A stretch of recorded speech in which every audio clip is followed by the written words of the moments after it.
السلام علیکم ورحمۃ اللہ وبرکاتہ. الحمدللہ رب العالمین والصلاة والسلام علی اشرف الانبیاء والمرسلین وعلی آلہ واصحابہ اجمعین ومن تبعہم بإحسان الی یوم الدین. اما بعد، کتاب التوحید کا آج کا ہمارا باب ہے دم اور تعویذات کا بیان. اس باب کے اندر دم کرنے اور کروانے کے حوالے سے مختلف احکامات کا ذکر ہے. دم کرنا یا رقیہ کرنا یہ شریعت اسلامیہ نے جائز رکھا ہے. قرآنی آیات اور وہ دعائیں جو رسول اللہ صلی اللہ علیہ وسلم نے سکھائی ہیں ان کو پڑھ کر اپنے اوپر بھی اور اپنے بچوں کے اوپر بھی دم کیا جا سکتا ہے. دم کرنے میں ہمیشہ ایک عمل مد نظر رکھنا چاہیے کہ صرف پھونکے مارنے سے دم نہیں ہو جاتا، بلکہ تھتکارنا چاہیے جس میں تھوڑا بہت ساتھ تھوک کے ذرات بھی جائیں، کیونکہ اللہ کے نبی صلی اللہ علیہ وسلم نے جب بھی کسی کو دم کیا تو آپ علیہ الصلاۃ والسلام نے اپنا لعاب دہن اس کے منہ میں ڈالا. تو اب کوئی بھی ایسا نہیں ہے جو کسی کا تھوک اپنے منہ میں ڈلوائے. تو یہ ایک عمل ہے جس میں تھوک بھی شامل ہو جاتا ہے اور پھونک بھی شامل ہو جاتی ہے،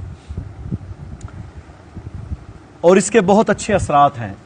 نبی مکرم صلی اللہ علیہ وسلم جب رات کو سونے کا ارادہ فرماتے تو آپ علیہ الصلاۃ والسلام نے باقاعدہ یہ عمل سکھایا ہے کہ ہر مسلمان اعوذ باللہ من الشیطان الرجیم بسم اللہ الرحمن الرحیم سورہ اخلاص پڑھے، پھر سورہ فلق پڑھے اور سورہ الناس، 3 سورتیں، قل هو اللہ احد، قل اعوذ برب الفلق اور قل اعوذ برب الناس. ان کو ایک ایک مرتبہ پڑھ کے اپنی ان دونوں ہتھیلیوں پر تھتکارے اور پھر ان کو اپنے پورے جسم پر جہاں تک اس کے ہاتھ پہنچ سکتے ہیں پھیر لے. پھر دوبارہ اسی طرح کرے، ان تینوں صورتوں کو پڑھے اور تھتکار کے اپنے جسم پر پھیرے اور تیسری بار پھر یہ عمل کرے. یہ وہ سنت ہے جو آپ صلی اللہ علیہ وسلم کی دائمی سنت ہے. آپ کبھی بھی نہیں سوئے مگر اپنے آپ کو دم کر کے. اب میرے بھائیوں، نیند جو ہے نا وہ موت کی طرح ہے. جب آپ صبح بیدار ہوتے ہیں تو اسلام نے ہمیں کون سی دعا سکھائی؟ الحمدللہ الذی احیانا بعدما اماتنا والیہ النشور، کہ یا اللہ میں اب دوبارہ زندہ ہو رہا ہوں اس موت کے بعد. ٹھیک ہے، تو یہ جو اس موت کے بعد جو زندگی دینے والی ذات ہے وہ اللہ کی ہے، تمام تعریفیں اسی کے لیے ہیں. اور پھر جب سوتے ہیں تو کیا کہتے ہیں؟ بسمک اللہم اموت و احیا، میں اللہ کے نام کے ساتھ مرتا ہوں اور جیتا ہوں. اچھا، یہاں نیند نہیں کہا، مرنا کہا ہے. صحیح بخاری میں حدیث ہے، مسلم میں بھی ہے. تو اس سے یہ ثابت ہوا کہ نیند سے پہلے آپ صلی اللہ علیہ وسلم کا یہ عمل کتنا قیمتی ہے. بندہ جب اپنے آپ کو ان تینوں صورتوں کا دم کرتا ہے تو وہ اللہ کی پناہ میں آ جاتا ہے. اب یہ صورتیں ہیں ہی پناہ پکڑنے والی. قل اعوذ برب الناس، آپ ان سے کہہ دیجئے کہ میں لوگوں کے رب کی پناہ میں آتا ہوں. ملک الناس، جو لوگوں کا بادشاہ ہے. الہ الناس، جو لوگوں کا معبود ہے. آگے پھر من شر الوسواس آگے ان ساری صورتوں کے ترجمے پر اگر غور کریں تو جو شرعی دم ہے وہ کرنا لازم ہے. آپ صلی اللہ علیہ وسلم کا وہ دائمی عمل ہے. اور صحیح مسلم میں حدیث ہے، رسول اللہ صلی اللہ علیہ وسلم نے فرمایا اگر کوئی شخص دم کرے اور اس میں شرکیہ کلمات نہ ہوں تو کوئی حرج نہیں. یعنی ان کے علاوہ بھی اگر کوئی دم کرے، کوئی قرآنی آیات پڑھ لے، احادیث کی دعائیں پڑھ لے تو کوئی حرج نہیں. شرکیہ دم وہ ہیں جن میں غیر اللہ سے مدد مانگی جائے، جن میں شیطانوں کے نام آتے ہوں، یا دم کروانے والا یہ عقیدہ رکھتا ہو کہ یہ کلمات خود بخود ہی مؤثر ہے. دیکھیں، کلمات مؤثر نہیں ہوتے بلکہ اللہ شفا دیتا ہے. پناہ تو اللہ کی ہے نا. اور پھر تمیمیں باندھنا، تعویذات باندھنا، سینگ لٹکانا، منکے، اور جناب سیاہ کپڑے اور جھنڈیاں اور اس قسم کی یہ جتنی چیزیں ہمارے معاشروں میں موجود ہیں یہ سارے کی ساری اس ناجائز طریقوں میں آتی ہے. تمیمے لٹکانا یہ ساری چیزیں ناجائز ہیں. اور پھر لوگ کیا سمجھتے ہیں کہ یہ سپیاں، یہ سینگ، یہ کھری، یہ کالا کپڑا یہ کیا کرے گا؟ یہ ہمیں نظر بد سے محفوظ رکھ لے گا. کچھ نہیں ہے ان چیزوں میں، یہ ساری اللہ کی ادنا مخلوق ہیں. سب سے اعلیٰ مخلوق اللہ نے پیدا کون سی کی ہے؟ انسان. بھائی انسانوں سے تو افضل ہے ہی کوئی نہیں. لیکن انسان جب اسفل سافلین میں چلا جاتا ہے تو پھر کیا کرتا ہے؟ بلی سے ڈرے گا، بلی سے ڈرے گا، کالی بلی سے ڈرے گا، جناب کالے کپڑے سے ڈر جائے گا، فلاں فلاں فلاں فلاں فلاں. انسان اللہ کی سب سے اعلیٰ مخلوق ہے. انسان اگر پناہ طلب کرے گا تو صرف اپنے رب العالمین کی، اس کے علاوہ کسی کی پناہ طلب کرنا جائز نہیں ہے. یہی رسول اللہ صلی اللہ علیہ وسلم کا عمل ہے. حضرت ابو بشیر انصاری رضی اللہ تعالی عنہ سے روایت ہے، متفق علیہ حدیث ہے. کہتے ہیں کہ وہ ایک دفعہ رسول اللہ صلی اللہ علیہ وسلم کے ہمراہ کسی سفر میں تھے کہ آپ صلی اللہ علیہ وسلم نے ایک قاصد کو، ایک ایلچی، ایک قاصد کو یہ اعلان کرنے کے لیے بھیجا کہ کسی اونٹ کی گردن میں کوئی تانت یا ہار نہ رہنے دیا جائے مگر اسے کاٹ دیا جائے. اس وقت کیا کرتے تھے؟ دھاگے اونٹوں کی گردنوں میں باندھتے تھے یا ہار باندھتے تھے. اور اس کے پیچھے عقیدہ یہ ہوتا تھا کہ جس اونٹ کی گردن میں یہ تانت یا ہار ہوگا اس اونٹ کو نظر بد نہیں لگتی. یہ عقیدہ تھا. اور آج ہمارے ہاں بھی گٹ، کالا گٹ، سرخ گٹ، مختلف قسم کے جو گٹ باندھے جاتے ہیں، ان کے پیچھے بھی کیا ہوتا ہے؟ ہم کئی دفعہ ہمارے پاس پیشنٹ آتے ہیں، بھائی یہ کیا، یہ گٹ ہے جی. اب بھائی کس لیے باندھا ہوا ہے؟ کہتا ہے یہ بچہ ڈر جاتا ہے. ارے بھائی ڈر جاتا ہے تو اس کو اللہ کی پناہ میں دو. سورہ فلق، ناس، اخلاص، آیت الکرسی، سورہ بقرہ کی آخری 2 آیات، سورۃ الفاتحہ 3 مرتبہ یا 7 مرتبہ پڑھ کر جب یہ سویا ہوا ہو اس کو دم کرو. اپنے اس بچے کو یہ صورتیں زبانی یاد کرواؤ، پڑھتا رہے. جب تم اللہ کی پناہ میں آ جاؤ گے، شیطان بھی تو اللہ کی مخلوق ہے نا، جنوں میں سے ہے وہ. اور میرے بھائیو جب اللہ کی پناہ میں آ جاؤ گے تو کوئی چیز نہ آپ کو نقصان پہنچا سکے گی نہ آپ کی اولاد کو. تانت اور دھاگے اور ہار، ان چیزوں کی کوئی شرعی حیثیت نہیں. بخاری اور مسلم کی حدیث ہے، فرمایا ہر اونٹ کی گردن سے یہ تانت اور ہار کو کاٹ دو، میرا یہ حکم ہے. حضرت عبداللہ بن مسعود رضی اللہ تعالیٰ عنہ بیان کرتے ہیں، کہتے ہیں میں نے خود رسول اللہ صلی اللہ علیہ وسلم کو یہ کہتے ہوئے سنا، بلا شبہ جھاڑ پھونک، یہ جو شرکیہ ہوتی ہے، تعویذ گنڈے اور باہمی عشق و محبت پیدا کرنے کے لیے تیار کی جانے والی سارے کی ساری چیزیں شرک ہیں. آپ نے دیکھا لاہور میں، پنڈی میں، آپ یہاں بھی ہیں، فٹ پاتھوں کے اوپر بدبخت نجومی بیٹھے ہوتے ہیں اور کیا کہتے ہیں؟ محبوب آپ کے قدموں میں، آپ کے سارے مسائل حل ہو جائیں گے، آپ یہ کریں وہ کریں. اگر تو لوگوں کے مسائل حل کرنے پر قادر ہے تو پھر خود ذلیل ہو رہا ہے، سارا دن منو مٹی تیرے منہ کے اندر جا رہی ہے. اپنا تو کر نہ سکا، اپنی قسمت کو تو اچھا نہ کر سکا، لوگوں کی قسمت کو تو اچھا کرے گا. میرے بھائیو انسان کی سب سے بڑی ذلت یہ ہے کہ جب وہ اللہ کے در کو چھوڑ کے کسی غیر کے در پر ماتھا ٹیک لیتا ہے. اس سے بڑی انسانیت کی تذلیل اور کوئی نہیں ہے، کیونکہ وہ رب العالمین ہے. وہ اللہ کہتا ہے مجھ سے مانگ میں تجھے دوں گا. اچھا ایسا انسان ہے کہ سورہ فاتحہ میں ہر رکعت کے اندر اللہ سے ہم یہ وعدہ کرتے ہیں کہ نہیں، ایاک نعبد و ایاک نستعین، یا اللہ عبادت بھی تیری ہی کرتے ہیں، مدد بھی تجھی سے مانگتے ہیں. یہ وعدہ کرنے کے باوجود اتنی ذلت اور خاری ہے کہ پھر جا کے غیروں کے سامنے جھکے گا. ذلت اور خاری ہے میرے بھائیو. اللہ اکبر. اور یہ جو ہے نا تمیمہ، اس سے مراد وہ چیزیں ہیں التمائم. فرمایا کہ یہ تمائم ہے نا، جو یہ سارے کے سارے یہ کیا ہیں، جس سے بچوں کو نظر بد سے بچانے کے لیے نا یہ من کے سپیاں ان کے گلے میں لٹکا دی جاتی تھی. یہ شرک ہے، اس کو لٹکانا حرام ہے۔ اسی طرح یہ الرقا سے مراد یہ ہے کہ شرکیہ دم جس میں شیطانوں کے نام، اگلے دن میرے پاس ہم نا الحمدللہ ہمارے پاس لوگ ٹریٹمنٹ کے لیے آتے ہیں، ہم ان کے گلوں سے تعویذ اترواتے ہیں، اسے دعوت دیتے ہیں چاہے ہمارے 15 منٹ لگ جائیں، ہم تعویذ اترواتے ہیں۔ ایک دفعہ ہم نے ایک تعویذ کھولا، اس تعویذ کے اندر میرے بھائیوں پہلے تو انہوں نے کوئی گنتی شنتی اعداد، علم الاعداد لکھا ہوا تھا، اس کے بعد ایک کونے میں لکھا ہوا ہے یا جبرائیل یا میکائیل یا اسرافیل یا اسرائیل، یعنی اس طرح کے فرشتوں سے مدد مانگ رہا ہے۔ اچھا فرشتے بھی تو اللہ کی مخلوق ہی ہیں، انسان سے مدد مانگنا بھی شرک۔ اچھا فرشتے اللہ نے مدد مانگنے کے لیے پیدا کیے ہیں، بھائی ان کی تو ڈیوٹی ہے، مدد مانگنی ہے تو صرف ایک اللہ سے۔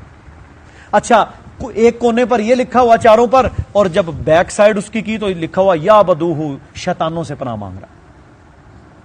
شیاطین کے مختلف نام تھے، وہ لکھ کر جناب تعویذ گلے میں لٹکایا ہوا ہے۔ کیا مسئلہ ہے بھائی؟ مجھے یہ مسئلہ ہو جاتا تھا، فلاں ہو جاتا تھا، فلاں ہو جاتا تھا۔ ایسا تعویذ کرنے والا اور کروانے والا شرک اکبر کا مرتکب ہوتا ہے۔ اور اس میں لفظ ہے اتی والا، یہ وہ چیز ہے کہ کچھ چیزیں وہ بناتے تھے، مختلف چیزوں کو جمع کر کے مشرکین، اس سے اعتقاد بناتے تھے کہ میاں بیوی ایک دوسرے کے قریب آ جائیں گے۔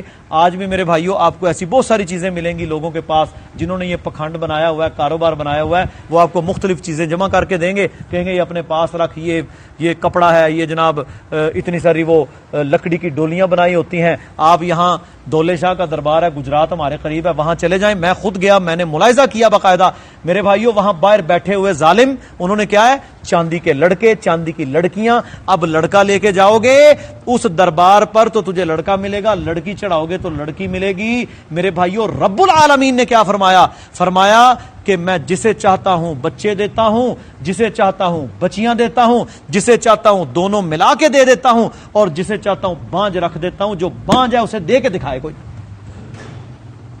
اولاد دینا کس کا اختیار ہے؟ اللہ کا۔ اللہ کے علاوہ اولاد کوئی نہیں دے سکتا۔ میرے بھائیوں جس کو نہیں اللہ نے اولاد دینی، ساری دنیا کے ڈاکٹر اور سائنس مل کر بھی اسے اولاد نہیں دے سکتے۔ یہ عقیدہ ہے ہمارا، یہ قرآن کا عقیدہ ہے۔ تو وہ لوگ یہ سمجھتے تھے کہ ہمیں مل جاتا ہے۔ اللہ اکبر۔ حضرت عبداللہ بن عقیم رضی اللہ تعالیٰ عنہ سے روایت ہے، جامع ترمذی، مسند احمد ابن حنبل کے اندر، کہتے ہیں رسول اللہ صلی اللہ علیہ وسلم نے فرمایا من تعلق شیئا وکل الیہ، جو شخص کوئی چیز گلے میں لٹکائے تو اسے اسی کے سپرد کر دیا جائے گا۔ لو جی یہاں پر ہر چیز کا ذکر آ گیا ہے، منکا، سپی، گٹ، دھاگا، کچھ بھی گلے میں لٹکاؤ اس عقیدے کے ساتھ کہ مجھے یہ فائدہ دے گی، تو فرمایا کہ قیامت والے دن اللہ کہے گا لے اس سے مانگ۔ حضرت روایفع رضی اللہ تعالیٰ عنہ فرماتے ہیں، مسند احمد، سنن ابو داؤد وغیرہ میں حدیث ہے، کہتے ہیں نبی اکرم صلی اللہ علیہ وسلم نے مجھے فرمایا اے روایفع شاید آپ بہت دیر تک زندہ رہو۔ اب یہ دیکھو اللہ کے نبی صلی اللہ علیہ وسلم کی تڑپ کیا ہے۔ کہتے ہیں شاید آپ بہت دیر تک زندہ رہو، تم لوگوں کو بتا دینا کہ جس شخص نے داڑھی کو گرہ لگائی، اس وقت نا داڑھیوں کو دم کر کے گرہ لگا دیتے تھے، آج کل وہ گٹ کو گرہ لگاتے ہیں۔ جس نے داڑھی کو گرہ لگائی یا جانور کے گلے میں تانت لٹکائی، تعویذ لٹکایا، یا جانور کے گوبر یا ہڈی کے ساتھ استنجا کیا، تو بلا شبہ محمد صلی اللہ علیہ وسلم اس سے بری اور بیزار ہے، میرا اس کے ساتھ کوئی تعلق نہیں۔ پہلی چیز داڑھی کو گرہ لگانا، وہ دم کرتے تھے، شرکیہ۔ دوسری چیز جانوروں کے گلے میں تانت لٹکانا کسی عقیدے کی بنیاد پر، اور تیسری چیز گوبر یا ہڈی سے استنجا کرنا۔ گوبر یا ہڈی سے استنجا کرنے سے اس لیے منع کیا، فرمایا گوبر یا ہڈی سے استنجا نہ کیا کرو کیونکہ یہ تمہارے بھائی جنوں کی خوراک ہے۔ جو گوبر ہوتا ہے نا جانوروں کا، اور جو ہڈیاں ہوتی ہیں جنات کی، یہ خوراک ہے۔ اس سے استنجا کرنے سے نبی مکرم صلی اللہ علیہ وسلم نے اس لیے منع فرمایا۔ اب دیکھو نا ہماری خوراک ہے، اور ہماری خوراک یا سبزیوں کے ساتھ کوئی استنجے کرے یا پخانے صاف کرے تو ہمیں پسند آئے گا؟ یقیناً وہ ناپاک ہو جائے گی چیز۔ اسی طرح جنات کے لیے اسلام نے یہ حکم دیا ہے کہ کہیں گوبر، تھاپی، کوئی ایسی چیز، کوئی اس طرح کی چیز پڑی ہوئی ہو یا ہڈی پڑی ہوئی ہو، تمہارے لیے جائز نہیں ہے کہ اس کے ساتھ استنجا کرو، مٹی کا ڈھیلا لے لو۔ ابھی تو الحمدللہ یہ کام ختم ہو چکا ہے، لیکن اب بھی ہزاروں کروڑوں لوگ ہیں جو اس طرح عمل کرتے ہیں. باہر جا کے کھیتوں میں پیشاب پخانے کا معاملہ ہے. سعید بن جبیر رحمہ اللہ سے منقول ہے، وہ فرماتے ہیں جس شخص نے کسی کی گردن سے تمیمہ تعویذ کو کاٹ پھینکا اسے ایک گردن یعنی ایک غلام آزاد کرنے کا ثواب ملے گا. یہ چیز صحابہ کے دور میں مروی تھی اور عام مروج تھی، اسی لیے حضرت سعید بن جبیر علیہ رحمہ یہ تابعی ہیں، انہوں نے اس کو بیان کیا ہے. اور اسی طرح جو میرے بھائیوں قرآنی تعویذات ہیں، قرآن لکھ کے گلے میں لٹکا لینا یا احادیث کی دعائیں گلے میں لٹکا لینا، ان کا لٹکانا شرک نہیں ہے، ان کا لٹکانا شرک نہیں ہے، مگر ان کا لٹکانا بھی ناجائز ہے، کیونکہ رسول اللہ صلی اللہ علیہ وسلم اور صحابہ نے اس پر عمل نہیں کیا کہ انہوں نے قرآن کو گلے میں لٹکا لیا. قرآن عمل کرنے کے لیے نازل ہوا ہے، قرآن پڑھنے کے لیے نازل ہوا ہے، قرآن سیکھنے سمجھنے سمجھانے کے لیے نازل ہوا ہے، نہ کہ اس کا تعویذ مڑ کے گلے میں ڈال لینا یا بازو پر باندھ لینا. یہ طریقہ کار صحابہ اور سلف سے بالخصوص رسول اللہ صلی اللہ علیہ وسلم سے ثابت ہے، نہ ہی آپ نے اس کا حکم دیا. اس لیے قرآنی تعویذات اور احادیث کے تعویذات بھی لٹکانے سے ہمیں بچنا چاہیے. سب سے بہترین تعویذ یہ ہے کہ ہم لوگ اللہ کی پناہ میں آئیں، صبح و شام کے اذکار کریں، سونے کے اذکار کریں، سورہ فلق ناس اخلاص ہر نماز کے بعد ایک مرتبہ، مغرب اور فجر کے بعد 3 مرتبہ، سونے سے پہلے جو میں نے عمل بتایا وہ کریں. آیت الکرسی ہے، سورہ بقرہ کی آخری 2 آیات ہیں، سونے کے سارے اذکار ہیں. میرے بھائیوں یہ ٹوٹل شاید 1 گھنٹے کا کام بنتا ہے. 5 نمازیں پڑھنے والا، اللہ پر خالص عقیدہ رکھنے والا، صبح و شام کے اذکار، سونے کے اذکار، مسنون اذکار کرنے والا بندہ پورے ایمان کے ساتھ اگر یہ کرے، الحمدللہ اللہ کے فضل و کرم سے دنیا کی کوئی چیز اسے کوئی نقصان نہیں پہنچا سکتی. یہ 100% عقیدے والی بات ہے. نبی اکرم صلی اللہ علیہ وسلم نے فرمایا، سنن ابو داؤد وغیرہ میں حدیث ہے، فرمایا جو بندہ صبح و شام 3 مرتبہ یہ پڑھ لینا، بسم اللہ الذی لا یضر مع اسمہ شیء فی الارض ولا فی السماء وہو السمیع العلیم، فرمایا اس کائنات کی کوئی چیز اسے نقصان نہیں پہنچا سکتی. جتنی مخلوق اللہ نے پیدا کیا نا وہ اسے نقصان نہیں پہنچا سکتی. میرے بھائیوں میڈیسن کی کمپنیاں لکھتی ہیں نا یہ دوائی فلاں مرض کے لیے ہے، لکھتے ہیں نا اوپر، تو ہمارے لوگ اس پر یقین کر کے، ڈاکٹر بھی اس پر یقین کر کے وہ لکھتے ہیں. اور بعض لوگ جو پڑھ لکھ جاتے ہیں وہ بڑا اعتماد کرتے ہیں کہ جی یہ امریکہ انگلینڈ کی بنی ہوئی دوائی ہے، انہوں نے کہا یہ فلاں مسئلے کے لیے میرا مسئلہ حل ہو جائے گا. حالانکہ اس بیچاری دوائی کے اندر کچھ نہیں ہے، اللہ نے شفا دینی ہے. اور یہاں پیارے پیغمبر صلی اللہ علیہ وسلم کی زبان ہے جو وحی والی زبان ہے، جس زبان سے کبھی جھوٹ نکل ہی نہیں سکتا، سچی زبان. انہوں نے کہا جو 3 مرتبہ صبح 3 مرتبہ شام یہ پڑھ لے، اس کائنات کی کوئی چیز اسے نقصان نہیں پہنچا سکتی. اب جتنا پختہ عقیدہ رکھ کے یہ پڑھو گے اتنا ہی اس کا فائدہ حاصل ہو جائے گا انشاءاللہ. تو ہم نے صبح و شام کے اذکار کو ایسے نہیں پڑھا سبحان اللہ سبحان اللہ جس طرح ہم نے پڑھتے الحمدللہ پتہ ہی کوئی نہیں کیا پڑھ رہا ہوں. جب سبحان اللہ پڑھنا ہے تو پھر یہ عقیدہ رکھنا ہے کہ اللہ ہر شرک سے پاک ہے، ہر کمی سے پاک ہے، ہر کجی سے پاک ہے. جب اللہ اکبر کہنا ہے تو پھر یہ عقیدہ رکھ کے پڑھنا ہے کہ اللہ سے کوئی بڑا نہیں. میرے نظام، میرا عقیدہ، میرے سسٹم، میرے ازمز، میرا کاروبار، میری بیوی بچے سب چھوٹے ہیں، اللہ اکبر، اللہ سب سے بڑا. جب الحمدللہ کہنا ہے تو پھر دل میں اور دماغ میں یہ بات ہو کہ تمام تعریفوں کے لائق اللہ ہے، وہ میرا خالق ہے، وہ میرا مالک ہے، وہ بیڑی بنانے والا ہے، وہ زمین آسمان کا پیدا کرنے والا، وہ یونیورس اور نظاموں کا پیدا کرنے والا، تمام تعریفیں اس کے لیے. یہ رکھ کر، یہ عقیدہ رکھ کر، یہ سوچ رکھ کر جب ہم انشاءاللہ ذکر کریں گے تو پھر اس ذکر سے ہمیں فائدہ ملے گا. اور جب دماغ اور دل کا ربط ہی کوئی نہ ہو، دیکھو نا ہم کئی دفعہ بات کر دیتے ہیں بے دھیانی کے اندر، سنا آپ نے کہ جی یہ بے دھیانی میں نے بات کر دی، بات کر رہا ہے لیکن دل اور دماغ ساتھ نہیں دے رہا. ایسے ذکر کا کوئی فائدہ نہیں ہے. فائدہ ہے جب ذکر کو سوچ کر سمجھ کر پڑھا جائے. پھر میرے بھائیوں ایک دن آپ تجربہ کر کے دیکھیں، میں نے الحمدللہ کئی دفعہ تجربہ کیا ہے، کئی دفعہ سستی بھی ہو جاتی ہے. آپ تجربہ کر کے دیکھیں، ایک دن صبح پورا کانسنٹریٹ کر کے، پورا ذہن کے ساتھ، عقیدے کے ساتھ آپ صبح کے اذکار کریں، آپ اس دن اپنے معاملات دیکھ لیجئے گا. صرف ایک دن تجربہ کر کے دیکھیں. ہمیں کوئی ضرورت نہیں ہے ٹامک ٹوئیاں مارنے کی. ہمارے پاس ہمارے نبی صلی اللہ علیہ وسلم نے وہ چیزیں پہنچا دی ہیں. واللہ اگر ہمیں یہ ادراک ہو جائے نا کہ ان کا فائدہ کتنا ہے، ہمیں دنیا میں ذلیل اور رسوا ہونے کی ضرورت ہی پیش نہ۔ تو انشاءاللہ پورے ایمان کے ساتھ ہم نے عمل کرنا ہے۔ تھوڑی سی وضاحت آج کر دیتا ہوں۔ آج یہ 15 شعبان کی رات ہے، نصف شعبان کی رات ہے، جسے ہمارے پاکستان اور دیگر علاقوں میں شب برات کہا جاتا ہے۔ میرے محترم بھائیوں، شب برات یہ فارسی زبان کا لفظ ہے، اس کی کوئی شرعی حیثیت نہیں ہے۔ یہ بنیادی طور پر لیلۃ القدر جو رمضان المبارک کے اندر آنے والی رات ہے، اس کا فارسی میں ترجمہ کر کے اس کی اہمیت کو کم کرنے کی سازش ہے۔ 15 شعبان کے بارے میں، یعنی شب برات یعنی نصف شعبان، اس کے بارے میں کوئی ایک حدیث بھی رسول اللہ صلی اللہ علیہ وسلم کی ثابت نہیں ہے۔ کوئی ایک روایت بھی ایسی موجود نہیں جو صحیح سند کے ساتھ ہم تک پہنچی ہو۔ امام ابو بکر بن عربی علیہ رحمہ ارشاد فرماتے ہیں، مختلف کتابوں کے اندر، ابن کثیر میں بھی ہے، قرطبی کے اندر بھی ہے، کہتے ہیں اللہ کے نبی صلی اللہ علیہ وسلم سے کوئی ایک روایت بھی پایا ثبوت کو نہیں پہنچتی جس میں 15 شعبان کی فضیلت کا ذکر ہو۔ ایک چیز، دوسرے نمبر کے اوپر لوگ کہتے ہیں جی یہ مبارک رات ہے، اس رات فیصلے ہوتے ہیں، اس رات نکاح ہونا ہے، اولاد ہونی ہے، وہ سب کچھ لکھا جاتا ہے، یہ لکھتے ہیں نا۔ میرے بھائیوں، وہ رات ہے لیلۃ القدر کی جو رمضان میں آئے گی۔ لیلۃ القدر کا لفظی ترجمہ اگر فارسی میں کیا جائے نا تو وہ کیا بنتا ہے؟ شب برات۔ لیلہ مین شب، برات قدر والی، تقدیر والی۔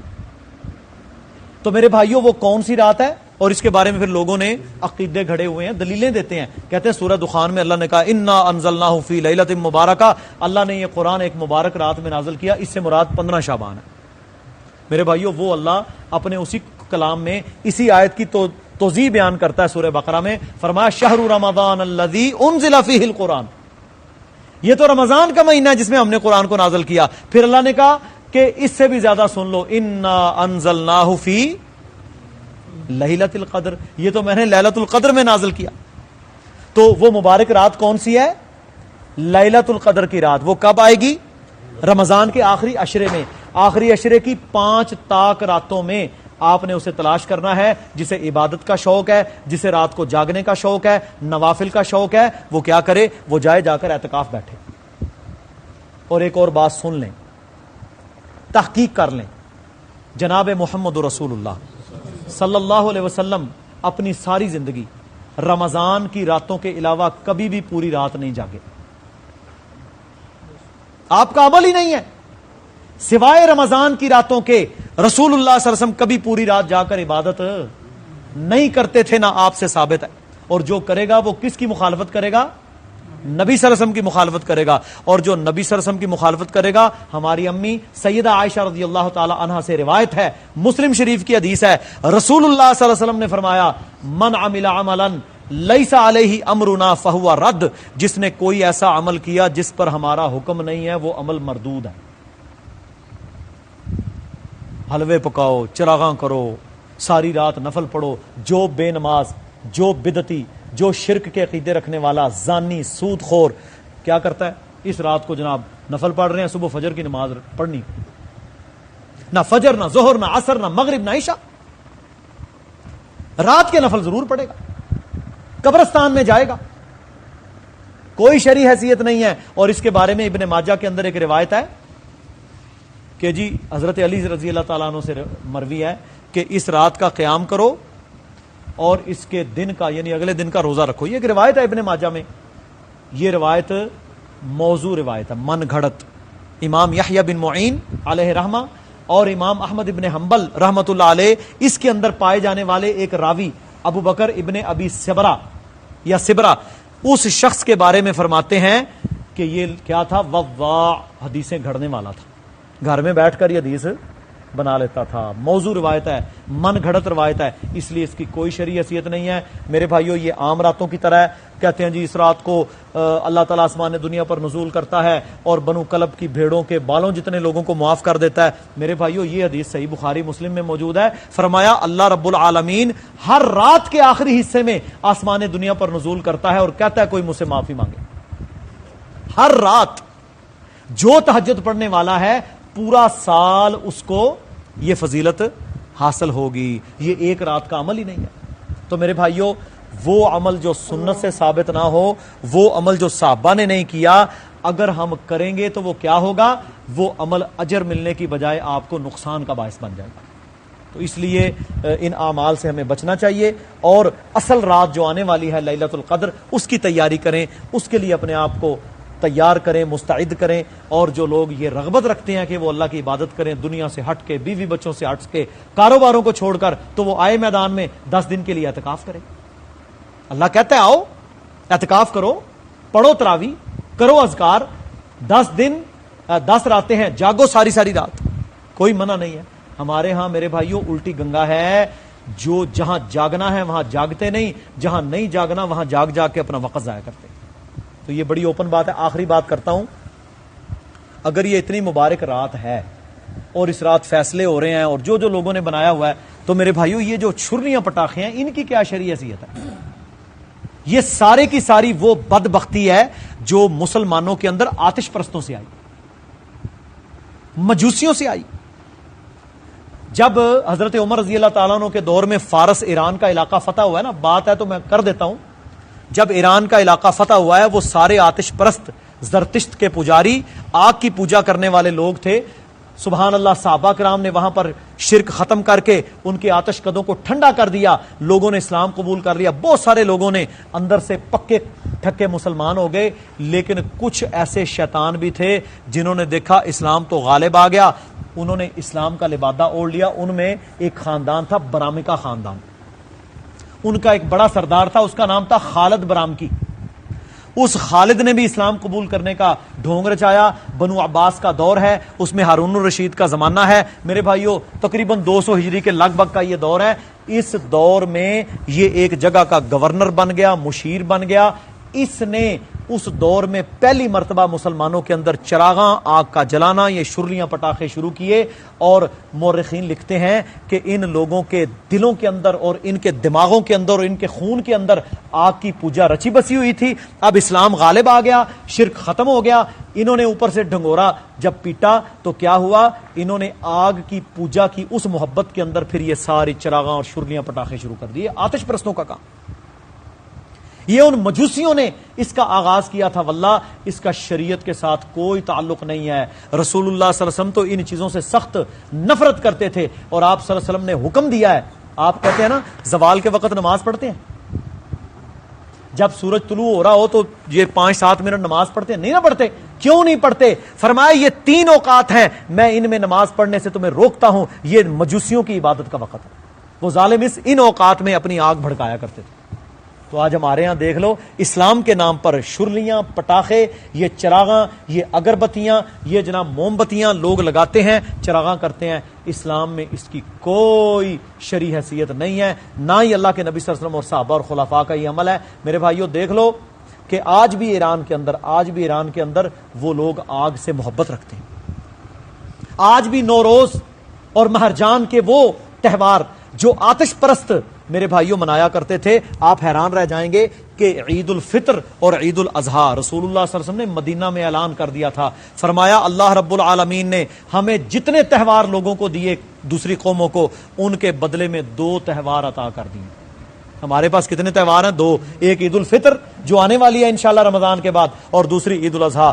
یہ سارے ان تہواروں کا نعم البدل ہیں. اور میرے بھائیوں آج آپ اگر کوئی شخص ایران میں رہتا ہو، وہ شخص جا کے دیکھ سکتا ہے عید الفطر اور عید الاضحیٰ کو وہ بس ہلکا پھلکا سا مناتے ہیں. لیکن مجوسیوں، آتش پرستوں کا تہوار نوروز اور مہرجان آپ میڈیا کے اوپر دیکھیں، اس کو اتنا سیلیبریٹ کرتے ہیں جس طرح گورے کرسمس کو سیلیبریٹ کرتے ہیں. آپ کے سامنے آ جائے گا.